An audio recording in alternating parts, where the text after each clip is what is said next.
welcome back to the channel and welcome to today's video. The video today was actually inspired by leftover yarn from the big mosaic blanket I did recently. I had all this cream yarn left because I used the mandala woodland nymph and my contrast colour was cream, so therefore I had a lot of cream left. So I made up these little fingerless gloves that I'm going to be showing you today how to do. There's a few different techniques on these gloves, and I also thought it would be a good way to show you the traditional granny square and the solid granny square. So we'll start off with showing you the supplies you'll need, the hook you'll need, and a bit more detail on the gloves. The idea in making this set, like I said before, was to use up this cream because the actual mandala I used for the blanket had cream in it and my contrast was cream, so I had leftover cream. So all of this is mandala cream colorings.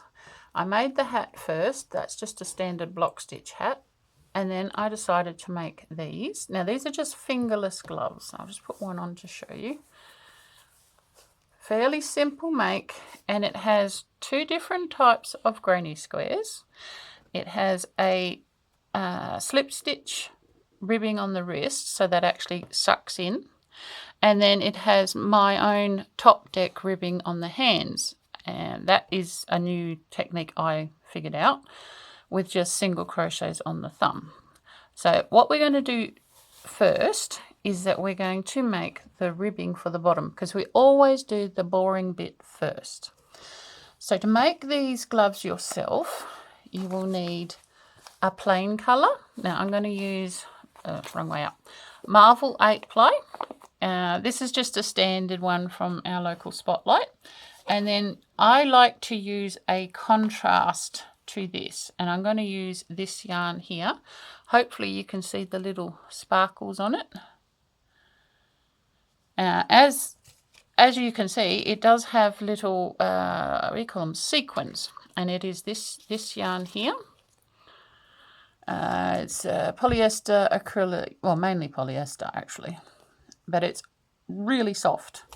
So that's what I'm going to use. But I didn't have a full ball of this, so I've already done some samples to show you what we're going to do, but I reeled off half the ball. So this is what's left of one half, and then I've got a whole nother half here. So I know I've got enough to finish the gloves, which is good. And you need a 4mm hook. Now, hopefully you can see the 4mm is right there. And for those people who don't understand 8 ply, I've been told it's like a light worsted, and I think it's a number 4 weight. Actually, did this have weight on it? Oh, this one has a 3 or 4. This grey yarn is thicker than the purple yarn, but they're close enough that they will work together. So let's show you the pieces we're going to make. So here they are. These are the sample ones because we need 2 of everything. So I thought I would do the first ones so we can see. This is our ribbing for the wrist, and these are our 2 squares for the hand up the right way. So you can see that. So I'll just move these things out the way and bring in the grey so that we can get started. Pull that up out the way. Now, where is the end? We were using it, not that way. There it is. So first thing you start with is the slip knot. So short edge over your finger, twist them over, put them like that, and then pull that over. That gets us started. We put the glasses on so we can see what we're doing. Now we're starting at this bottom edge. Move that out of the way. We start with a single crochet for the width you want it on your wrist. So this is this part here on your wrist. Now for me, I'm pretty sure, let me check my notes, it was 20 chains. So that's what we start with. Pull some more out of the yarn. So it's loop over hook, pull through, 2, 3, 6, 7, 8, 9, 10. Now you can make this as wide as you like. I like them a little bit longer so that it doesn't gape if you're like your jumper's too short on the arms or something. So that was 10, 11, 12, 13, 14, 15, 16, 17, 18, 19 and 20. So that's our 20. I'm going to pull more yarn out of the ball. Alright, so now I like to do the first row in the back bump. These are your back bumps. This side has the V's, this side has the bumps. And you want the second bump. Hopefully you can see the first bump right in there. We want the second bump.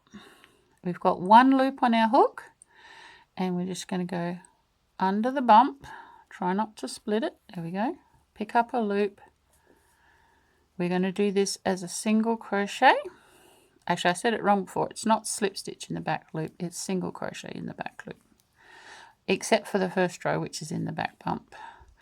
What this does is it gives you a nice edge to sew to. I'll just do a couple so you can see. You see there's a nice V on the bottom. That makes it easier to sew. And we're just going to work our way back along here. I might just do this and I'll come back in a tick because you don't need to see me doing single crochets for 20. You can see we have now done 18 of the 20 chains that we did. We lost one chain on the end for our turning, so we will have 19. We've got one more to do, which is on the knot. This is the knot. This is the back bump of the last stitch. There's 2 loops there. So we just need to get under the one loop when it cooperates. We want, try that again, that loop there. Did we split it? We did too. There we go. Pick up a loop and pull through. So we have 19 stitches, but we did 20 chains. And what I meant before by you can change the size is that's the square we're going to use. We need to get the thumb about the middle here, and so this will sit as far back as you like here. So you could do yours only that long, which would be about 5 to 7. It's how long you like. Like I said, I like them a little bit longer so that I can pull my jumper sleeves over the mitts. So that was 20 stitches for me. So any size you like.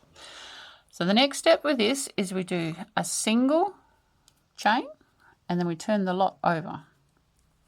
We're now looking at the back and we want to go to the loop furthest from us because it is the back loop that we are looking at.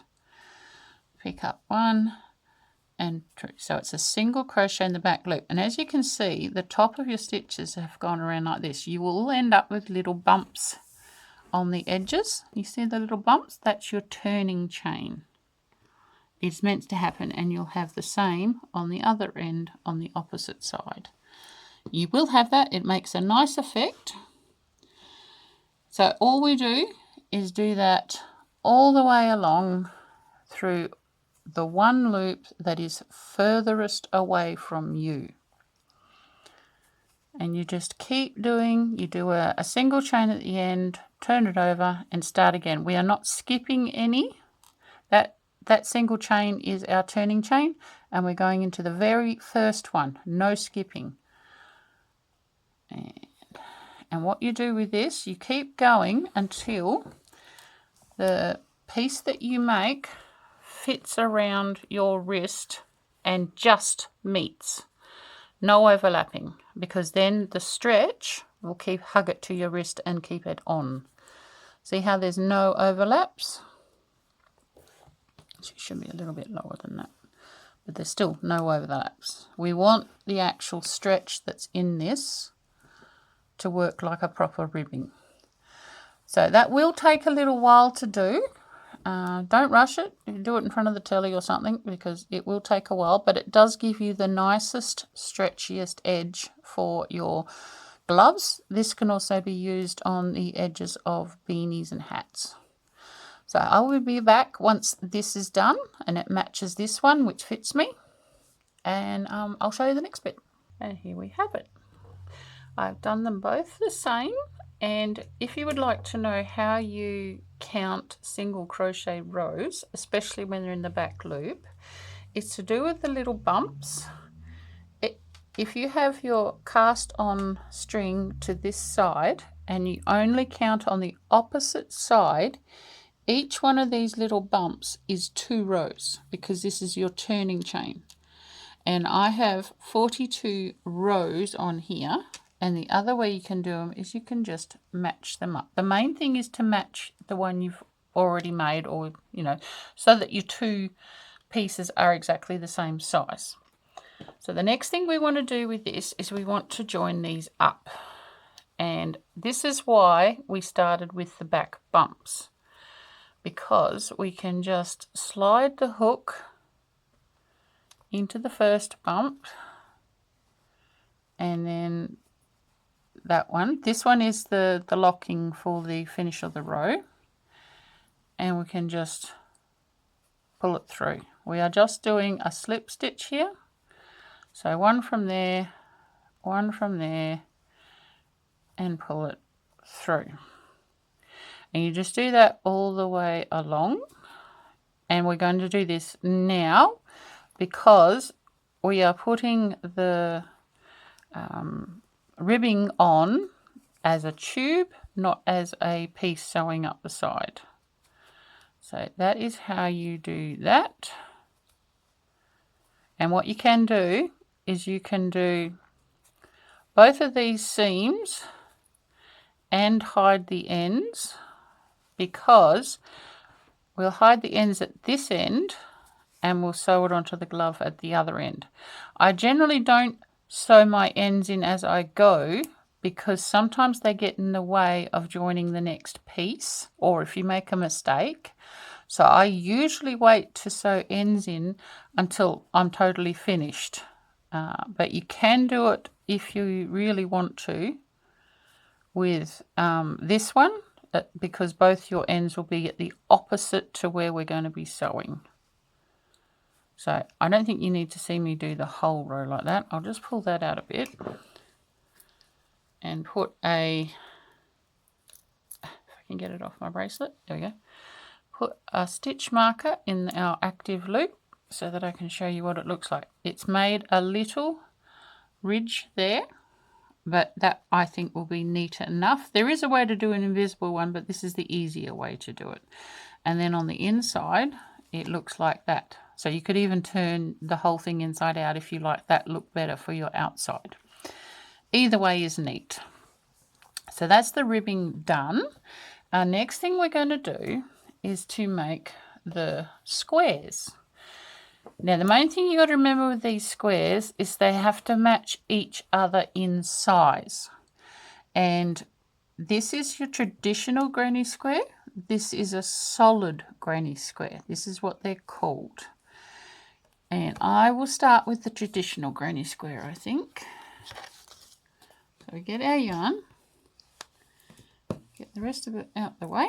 We'll take this one away and we'll leave that one there so we know what we're talking about. Now one thing to remember with yarn with sequins in it is that magic rings don't like sequins. So if you want to start your granny square or anything really with a sequin yarn, you don't want to use a magic circle. You want to use the chain start, which I will show you. You never usually do less than 3 chains. 4 is usually the ones you want to use. So that is 4 chains. And then we're going to go back, and you see that first V near the knot?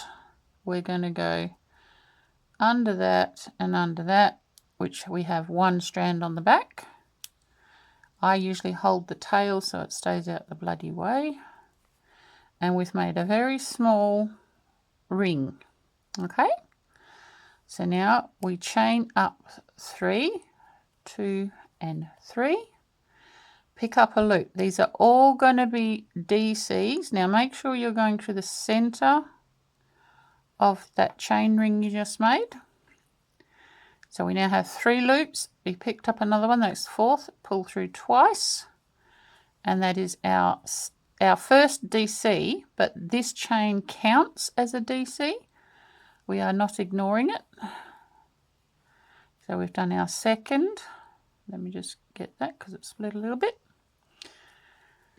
Now to help our granny square lay flat, we are going to put, if you can look here, 2 chains in every corner. Do you see that there's 2 chains in this corner?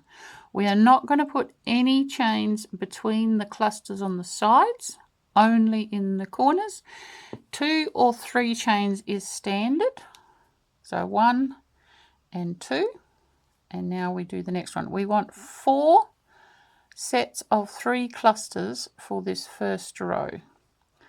So let's do another double crochet. So we have 1 loop on the hook, pick up a loop, go down through the hole, pick up another loop and pull it through, 3 loops on the hook, pick up another loop and pull it through 2 loops twice.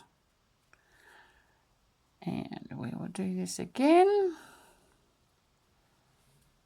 This is one of your foundation stitches for learning crochet. We put 2 in the corner before I go any further. So this is what they mean when they say a granny cluster. It's 3 DCs into 1 point, whether it's the center circle, it's a gap between stitches, whatever. A granny cluster is 3 double crochets to the 1 place. Let's pull my string a bit more. So we need to do 2 more sets of granny clusters. Trying to go slow enough that you can see. I'm only going to show you probably the first 2 rows because you do this the size you need, and I'll show you how to figure that out in a sec. And this is our last cluster. I put my thumb on the top so that the string doesn't pull out too far, because you're trying to keep your tension constant. So this thumb sits on top to stop it pulling too much. Alright, so that's given us 4 sets of granny clusters, and it's also given us 3 corners so far. And what we want to do now is we want to do 1 and 2, because what we're doing is we're jumping the chain and we're going to go into the first actual double crochet. We're going to under the V at the top and then pull through. And what that does is that the chain fills the gap. We're reaching across, so our chain here has covered that up, and it's tightened this slightly more than every other one because we're going to be putting our next row in here. So that's 1 and 2.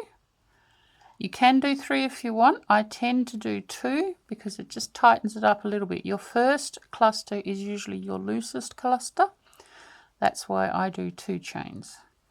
And as you can see, I'll redo that little one so you can see better.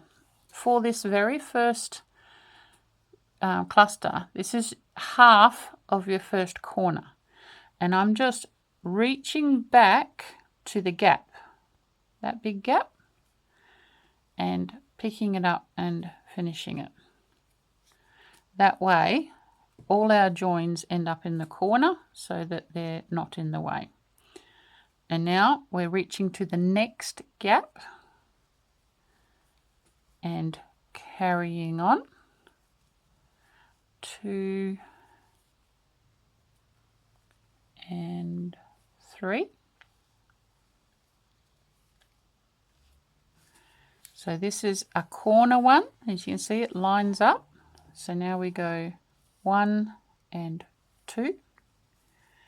And then we do another 3 in the same hole. another cluster, 1, 2 and 3, and that's our corner done. So that's you. These corner big holes should follow all the way out. If you look at this one below, that's your center, and you follow the corner all the way out. They should be in line, and you should only have 4 corners. We're making a square, not any other shape.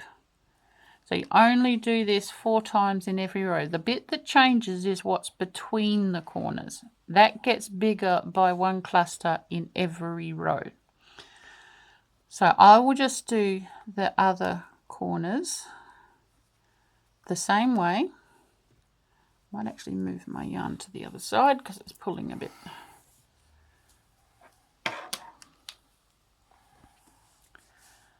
And there we go. 1 and 2.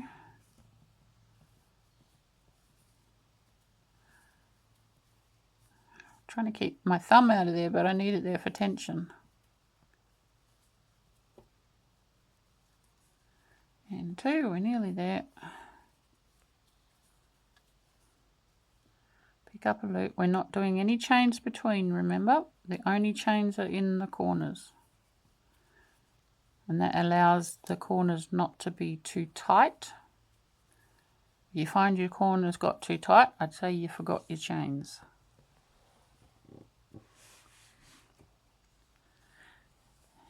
One more and then we're back to the original corner.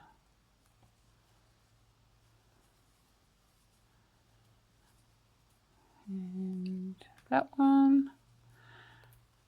Now the joining corner will be the same on every row. So we need to do the cluster first. 1,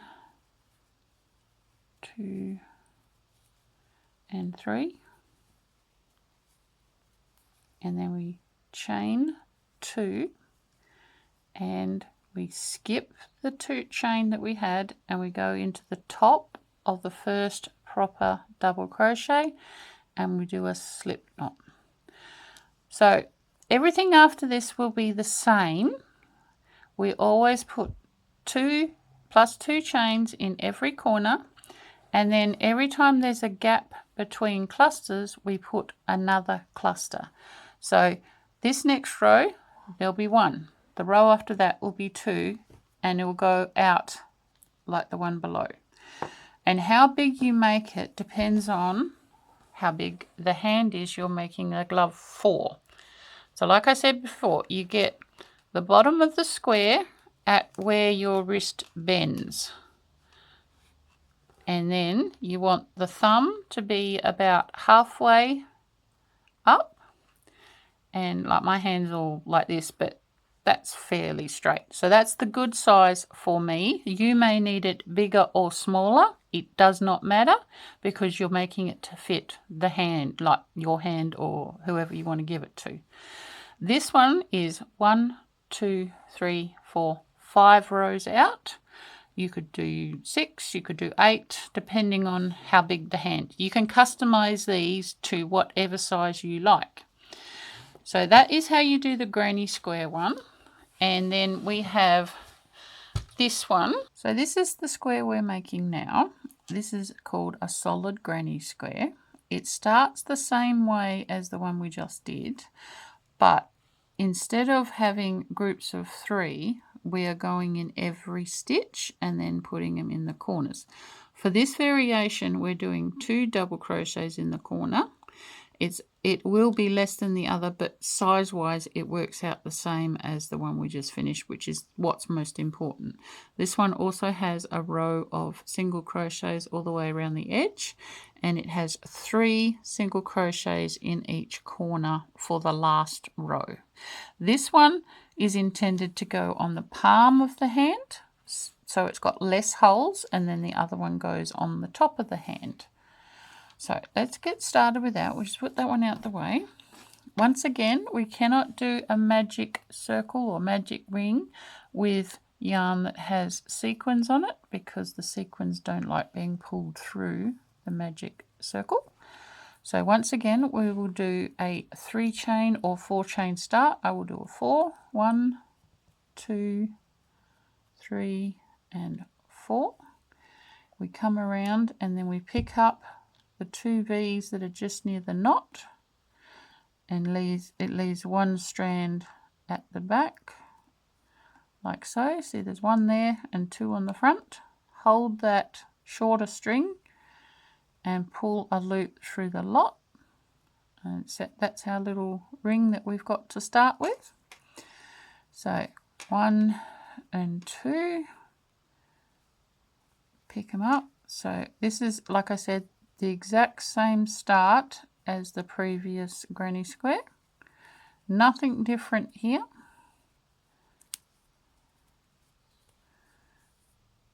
There is lots of squares being called granny squares, and some of them aren't even squares. But these two are the most familiar and ones that have been around for the longest. More this type of square than this one, but both of them are about the same age in crochet terminology and history. This is the one where you can change colour every row and make the old time granny square blankets. Just a little history thing for you. 1, 2. We're still doing the 2 chains in the corner. That is the same. And that one.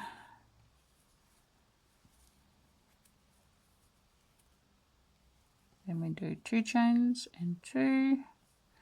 And this one is the last one for the first row. 1, 2, and 3. Chain 2. And then reach across, miss the chain, reach across to the top of the first actual double crochet, go under the V, pick up a stitch, and pop it through. So the difference with this square to the other one we had our join in the corner. For this one, and you might be able to see it, our join is right here. Now I could have started with 2 and put it to the middle, but I was trying to make it easier for people who are learning. So you can probably see that this stitch is just a little bit straighter than all the rest. That is our joining stitch. All right, so you just try and make it as neat as you possibly can. That's all we can do. So we chain up the 2. Now for this square, this is what's different. Every stitch that is between the corners gets a double crochet in it. So we did the chain up does the one on the end. We just did one there, and you see the little holes that you go in. That's where we place them. Another double crochet here. And now the corners for these, keep that string out the way, is only 2. So 1 and 2, like that. Then we chain 2 and we do another 2. I will spread this out in just a sec. Let me just get the stitch done. Okay, so that's the corner done, and as you can see, we have the chains being our first stitch, 2, 3, and then we have 2, chain 2, and 2. That's our corner. So we're going to repeat this all the way around. I might come back when I'm over here and I'll show you the joining up, and we will carry on from there. I actually went ahead and I did the other rows because they are all the same as what I showed you on the other one, and we're just on the last row. So this one is 4 rows, and I've just done the corner ones. Make sure you don't forget the very first one, because you do need to do that. So we just go along.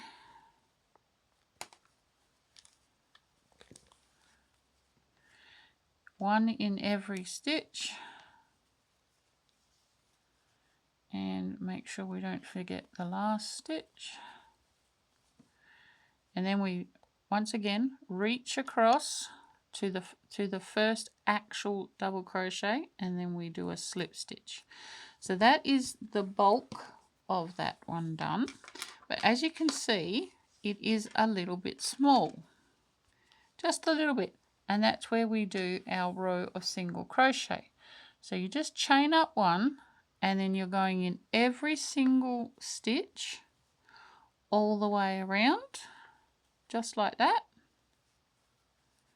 And then in the corners you need to put 3 stitches in this corner, and then when you get back to here, just do a slip stitch join and cut it off.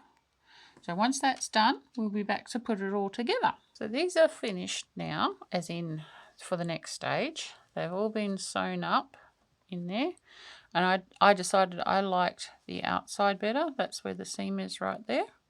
So I've turned them both out, and all the ends are at the bottom, so they're ready to go.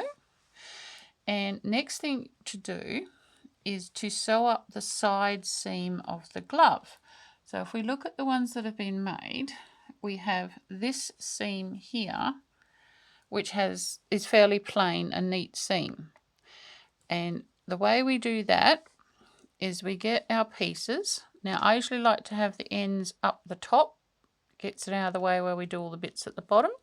I've got the wrong sides together, and we're going to sew this edge up. Well, we're not sewing it, we're going to crochet it. And I will show you what it looks like here, because I've already done this one. If you can see it just there. Actually, I'll use that as a pointer. This is the crochet line here. Now what this is a slip stitch back loops only, all the way down, matching stitch for stitch. I like this join because it's very smooth. It doesn't make a bump or a ridge, and the inside is just as smooth. It's right there. You can barely see it. That's the line there for the stitching. So that's what I'm going to show you now. So I'll put that down. We need our hook with, that's just a slip knot on it already.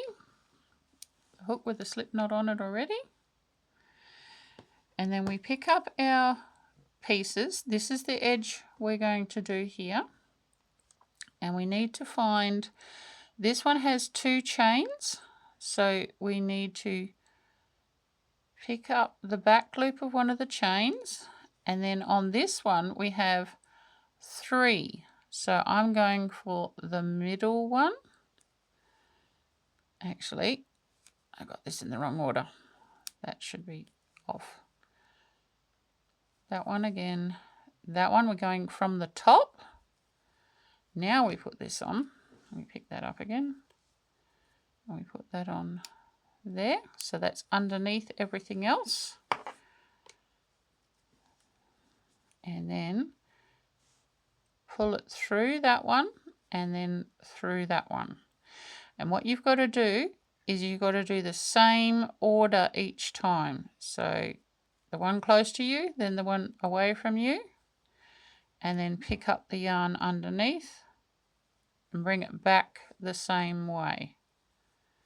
Slowly but surely we're picking it up all the way along. Pick up from underneath. It will be awkward to start with, but once you've got a little bit of it done, it does get easier. We are matching stitch for stitch. Now if I flatten this bit out, you can see what it's doing. It's making the little V's there, so it looks like a knit stitch. You just take your time. You should have, if not exactly, pretty much exactly the same amount of stitches on both of the pieces on this one side. So you should be able to match them all the way up. If by any chance you're getting halfway and you know you've got heaps more to go, you can go through a hole twice to use up on the other side. I'm going to show you. I don't need to do it. I'm going to show you how to do it. So say this one has more stitches left than this one.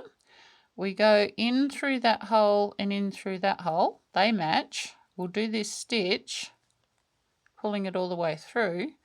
But then we can go back through the same hole on this side, but go to the next hole on the other square and do it like that. It does not look any different, but it's used up a hole on that side to make it more matching. So I'm going to undo that one because I didn't actually need to do that. And come back through there and we'll go to the next one. Now I'm not going to show you how to do the whole thing because it's basically, it's a surface slip stitch. That's what you call this type of joining. So we've got that bit done. Now the next bit you need to do is you need to mark out where your thumb hole is. Now the way you do that is put the hand over and you mark where you can see either side of the thumb.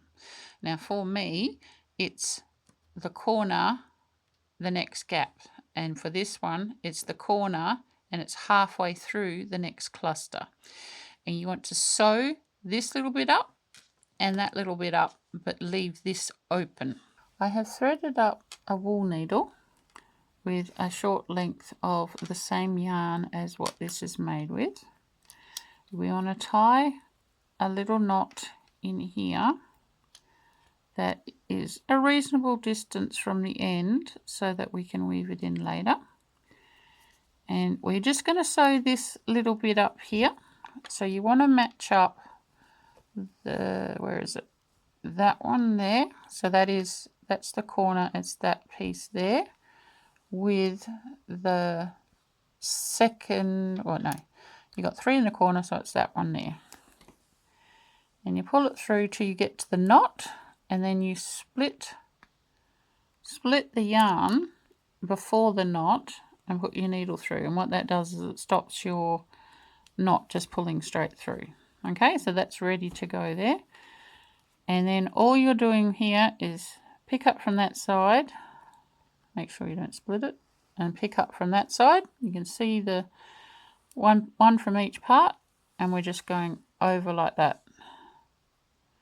This does not have to be a complicated way to sew things up. This is just a quick over sew. As long as you got the knot in first, this will work fine. I think we'll get 2 more and that'll be it for there. Like I said, you don't want a really complicated join here because this is the moving part of your hand. And I might have to take the marker off, I can't get to the stitch. That one and that one. And keep the tail out of it. And that is how you sew the 2 pieces up. Like that. And now I'm just going to cut this just before the next sequin so that I can weave that in together later. So do the same down here, and then we'll come back and we will attach to the ribbing and then show you just how to do the thumb on the top. We're back again. This is the next day, and I did finish off this one glove totally. One thing I wanted to say that I missed on the last episode is make sure that your thumb hole is on an opposite side. So I've got the traditional granny square that way, and the holes are on the opposite side. Don't match them. If you've already sewn it, you can just turn it over that way, and then it'll be on this side. Your top hole will be slightly lower, but it should be enough to get away with, okay, rather than trying to undo it. But just make sure they're on opposite sides so you have a left and a right hand. Next thing I want to show you is, let's get this one so they match up. These are the same count, but this is a lot softer yarn than this one. That's why it has come so much bigger. This is, like I said, the mandala bonus, the cream that was left over from my other blanket. So that is thinner and softer, whereas this is the Marvel 8 ply that I showed you at the beginning. They are the same count. I know it doesn't look like it, but they are. So our first job now is to sew this onto that, and the way that I do that is I do it with a back stitch on the inside in the purple. It means that I don't have to match stitches. It's nearly invisible on the other side, and it takes a little bit to get started, but once it is, it fits quite well. So all you need to do is get yourself a wool needle, and I've got the right ones this time, not the real big ones, and just thread up some yarn, peeky hoe through, and ignore the sequin that's getting really annoying. See if we can pop that sequin through. No, we're going to actually cut that off. We don't need the sequins to sew up. So you want a reasonable amount, that'll do. And then what you want to do, like we did before, you want to tie a little knot away from the end just to there. The sequin's actually going to help me this time. And that knot is your stopping point. And the other thing we want to do is to get our stitch markers. I keep them on my bracelet, so I've at least got 2 with me all the time. Right. We find the join, which is right there. You see that that little bit there looks different. That's our join. I've turned it inside out, if you remember. And then we're going to match that join up with the seam of the glove. And we're just going to put a stitch marker through there so that will stay in place for us when it cooperates. There we go.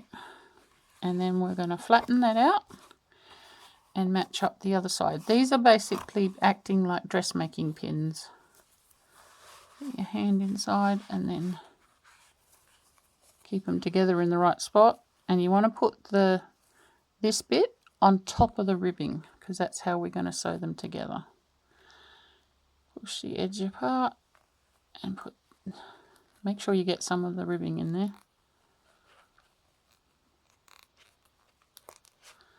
Has that gone through both? Yes, it has. So that's just 2 little stay things to help us do it. All right. Now the easiest way I found to sew this up is actually to put my hand through the granny square edge, because the ribbing keeps wanting to close on me and it makes it a little bit difficult. So I'm going to put my hand through here all the way down, and then if you look, we want to put this over the top of that, and we only want it to go, you see there's a grey in there, that much. And so I'm going to take a stitch right here, and then I'm going to, you see that's my knot there, I'm just going to split that and then come back through. So this is where I went in, and I've gone either side. And because I've got the sequins, I've got to pop this through. What has it done? Ah, I see. Pull that through. It's not cooperating. There we go. Now we're right. So there's my knot right at the edge. We're going to hide that later. Make sure it's not bunching up. And so use your fingers underneath to spread it apart, and just hold them in place, in behind, and then up at the front. And you just do that all the way around so that it attaches to the blue to the ribbing. Okay, so I'll be back when I've done that, and we'll go on to the next bit. As you can see, we have now sewn this up. I haven't done the ends in yet. I've just pulled them inside with the crochet hook just so they're out the way while we do the thumb. And that's gone all the way around, so it matches this one. So we'll move that out the way. The next thing we're going to do is we're going to put the thumb ribbing in. It's not really ribbing, it is just single crochets. And that's going to be attached on these free stitches here. Okay, so the first thing you want to do is do yourself a little slip knot. And then put that on your hook. And I usually like to have the knot down the bottom here. and you want to go under both loops of the first free stitch. Hopefully you can see those both loops, and then pull it through and finish the stitch. I've got my yarn on the wrong side, but we'll carry on. And then all you're doing is doing a single crochet in each stitch along. You see the V's of the free stitches we didn't sew. You should have, if you've made your square the same size as mine, you should have 17 stitches around this opening, putting 1 stitch in each single crochet. So I'll just go around here, and when we get to the top of the hole, I'll show you how to do that because we're nearly there. Now I'm trying to do this because it's dark, it might be a little bit hard to see. We have, that's a stitch there and that's a stitch there, but we want to actually join those two together. So I'm going to take the outside stitch of both and make 1 stitch with that. That way it's joined those 2 stitches up on that seam. Now turn the whole thing over and come down the other side. Excuse me a minute, I'll put my wool on the correct side so I'm not pulling it across the camera. Alright, now we're back again. So once again, working down this side, under the 2 stitches of the free stitch and up again. Under the 2 stitches of the free stitch and up again. Now I haven't counted this, I should have. I will do it in a minute, but we're nearly back again. If you've got more or less than 17, that is all right, as long as putting these stitches in isn't making the hole any tighter, because we measured this pretty much exactly. So let's move that out the way so we can see. We just need to join up. Actually no, I will actually join these as well because it's a little bit of a securing stitch. 1 from either side, pick up, pull through, and then we go under the top of the first stitch we made and pull that through as a slip stitch. So that's how you pick up your stitches for the thumb. And what I've done with this one is we've just done 3 rows of single crochet. That's all it is. No fancy edging, and just secure it on the slip stitch on the last row and then weave your end in. So just to get started again, chain up 1 to give you the height and then go back into the hole we started in. And that is all you do for the thumb. So I will get this done and we'll be back to do the top. And so here we have the thumb ribbing is all finished, and I had 16 stitches, so only 1 off the other one, which is fine. It's not pulling in at all, and that's the 3 rounds of single crochet all done. So the last bit to do is the top edge. Now if you look at the top edge here, what we have is we have 1 row of single crochet, then we have 2 rows of half double crochet in the top deck technique, which I'm going to show you, and then the last row is a double crochet in top deck. So it's really only 4 rows to finish. So first thing we're going to do is pick up all the way around, do our little slip stitch, pull it over, put that on the hook. I do it like this, it makes a standing single crochet, but if you want to tie it to your work and then pick up, that's entirely fine, whatever works for you. I don't like putting the join right on there, it makes it quite bulky, so I usually come like 1 or 2 off. Bring this over here, and I also like to work over my ends, at least on this single crochet row. So I need to put 2 here, like so. Now for the middle, I try and wiggle 1 into the stitches, just wherever it will fit. It will work itself out as you do more rows, and then we carry on.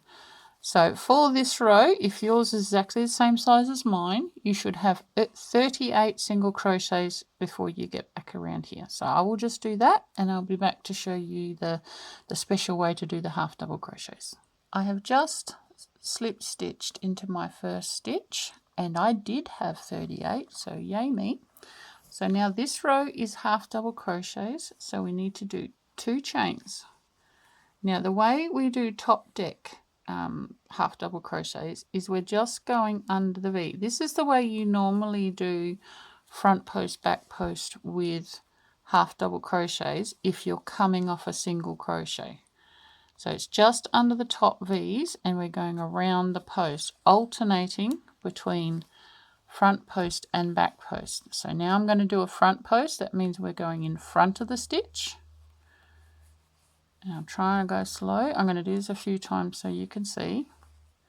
And now we're going at the back of the stitch, weaving in and out around the post of the stitch.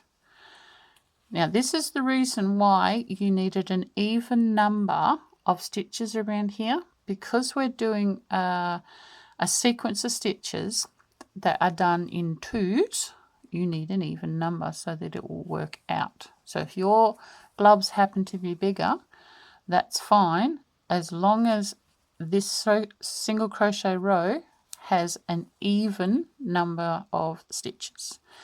So for this row, we are just going to do front post, back post, half double crochet, and I'm going to call it top deck. This is not really top deck, the next row is, but it's going to be done the same way. So you pick up a loop. This is a back post one. We're coming in from the back. We're going around the post of the stitch and then out again. And then pull it all the way through, pick up a loop and go. Next one is the front post. The post of the stitch is the bit where it attaches below. So we're going to the front. So we're going from the front to the back and then bringing the hook back through the front. This is the post of the stitch. Pick up a loop. And I did that wrong, so we'll do that again. Pick up a loop first, and then pick up another loop. There's 3 on, and this is a half double crochet, so we pull through the lot. So we want 2 rows of this, but what I'll do is I'll finish this 1 row, and I'll come back and join it up, and I'll show you how to start the next row. So I'm back around to where I started this row. That is my chain 2 right there. But what I'm going to do is I'm going to reach across to this first half double crochet, and I'm just going to pull it through. Because we only did 2 there, this stitch is actually finishing that. So we need a second row of this, so we chain up 2 again. Now this is what's different. If I was doing normal back post, front post, I'd be going under here now, right? We're not doing that. We're going to go through this gap. And what that does is it eliminates that ridge that you get, like if you're doing waffle stitch, this bit here becomes a ridge. We don't want that. So now this is the back post one. We're just going under the top V's like we did with the single crochet. This is not how you normally do it. Okay, so you see the little holes there and there. They're the ones we want, not under this bit. Under these bits right at the top. This is why it's called a top deck half double crochet. And we're going to keep doing that all the way around. And I'll just finish this one so you can see that the line itself is going all the way up like ribbing. That's what we want. So I'm going to finish doing this all the way around, the same as we did the last row. And we also need a row done with double crochet like this. So I'll finish this row. I'll show you the double crochet. So I'm just going to slip stitch over to this one to close this row. And then I'll just put a stitch there. And I just wanted to show you, this is my other glove on. And I like to get this ribbing to just below these knuckles so that the knuckles on the top of my hand are covered. If you want it longer, you can do more rows. If you want it shorter, this next row can be another half double crochet. But I did like the little bit of a loosening at the end here that the double crochets do. This part is your choice. Once this row is finished, you have nothing else you have to do, and you just got to weave your ends in. So I was just going to do, say, 2 of these just to show you what the double crochet looks like done this way. So we need 3 there because it's a double crochet. and then we pick up the loop. Now it's not that, it's these little holes at the top, and this one is not a half double crochet, this is a full double crochet. So that's 1 and 2. Let's do a back one, through that hole, back through that hole, pick up a loop, pull it all the way back through, 1 and 2. As you notice, the ridge stays, it's following all the way up. So you just do this all the way around, and then slip stitch the top closed, and you are finished. Weave all your ends in. And I hope you enjoyed this tutorial, and if you have any questions, please put them down in the comments. And if you could give this video a like, that would really help. Share it too if you want. And I will see you on the next tutorial.